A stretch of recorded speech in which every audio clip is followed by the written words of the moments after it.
And here we are, the granddaddy of all quantum weirdness, the infamous double-slit experiment.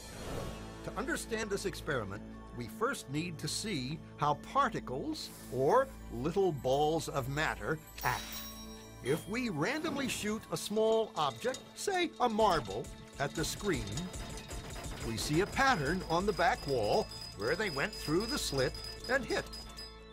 Now, if we add a second slit, we would expect to see a second band duplicated to the right. Now, let's look at waves.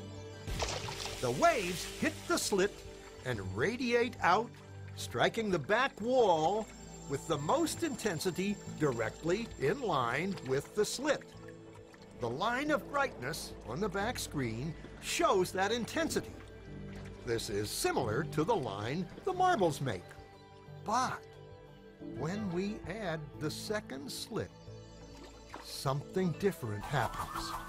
If the top of one wave meets the bottom of another wave, they cancel each other out. So now there is an interference pattern on the back wall. Places where the two tops meet are the highest intensity, the bright lines, and where they cancel, there is nothing.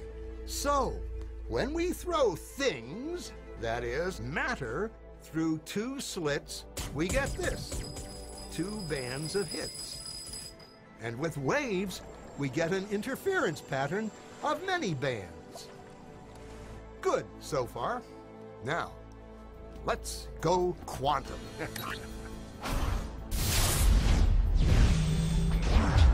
An electron is a tiny, tiny bit of matter, like a tiny marble.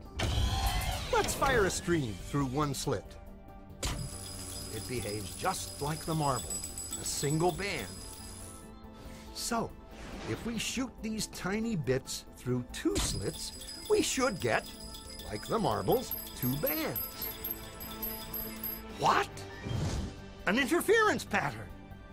We fired electrons, tiny bits of matter through. But we get a pattern like waves, not like little marbles. How?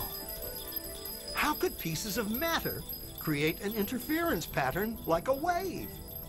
It doesn't make sense. But physicists are clever.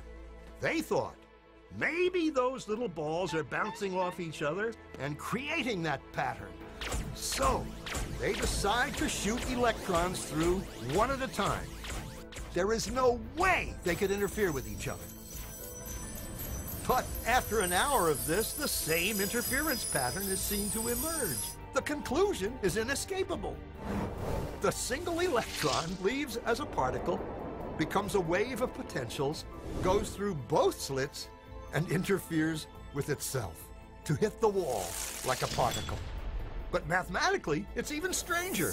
It goes through both slits, and it goes through neither. And it goes through just one, and it goes through just the other. All of these possibilities are in superposition with each other. But physicists were completely baffled by this. So they decided to peek and see which slit it actually goes through.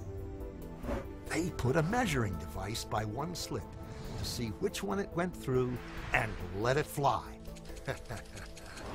But the quantum world is far more mysterious than they could have imagined. When they observed, the electron went back to behaving like a little marble. It produced a pattern of two bands, not an interference pattern of many. The very act of measuring or observing which slit it went through meant it only went through one, not both.